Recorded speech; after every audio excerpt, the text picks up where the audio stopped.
Another unicorn in Vancouver, rather. A local startup claims it's the fastest company in Canadian history to attain this mystical valuation. With more on this is Tyler Orton with Business in Vancouver. And Tyler, BC seems to be a good spot for unicorns to flourish.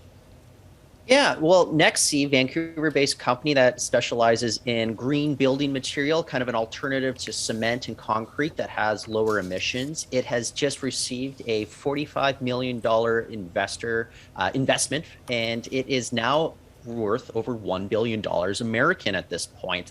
It's known for developing these materials for companies like Starbucks and A&W, and it's about the 10th company in the province to attain this status since December. So there's a surge in unicorns, and the fact is a lot of these companies were being kind of ignored here on the West Coast for a long time by American investors, but everyone's doing business on Zoom right now, so it's kind of leveling the playing field and attracting a lot more interest here to British Columbia for a lot of these big startups, and we see it right now with these billion-dollar valuations. Wow. Hopefully it's good for our economy as well. Now, one thing that does seem to be stalling is commercial real estate in downtown Vancouver. What's the reason for that?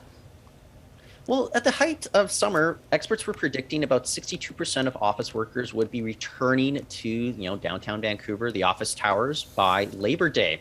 But weird data is actually, or I should say that the weird thing is that hard data is showing that we are seeing kind of a disconnect between those expectations and what's going on the ground.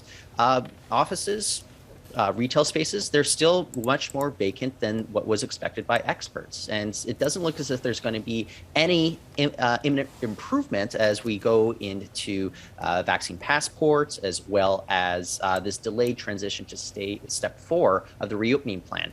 The problem is a lot of the small businesses in downtown Vancouver, they're going to be struggling for next year unless anything changes, and there doesn't seem to be an easy solution to this.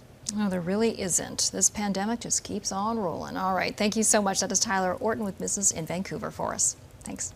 Thanks, Jen.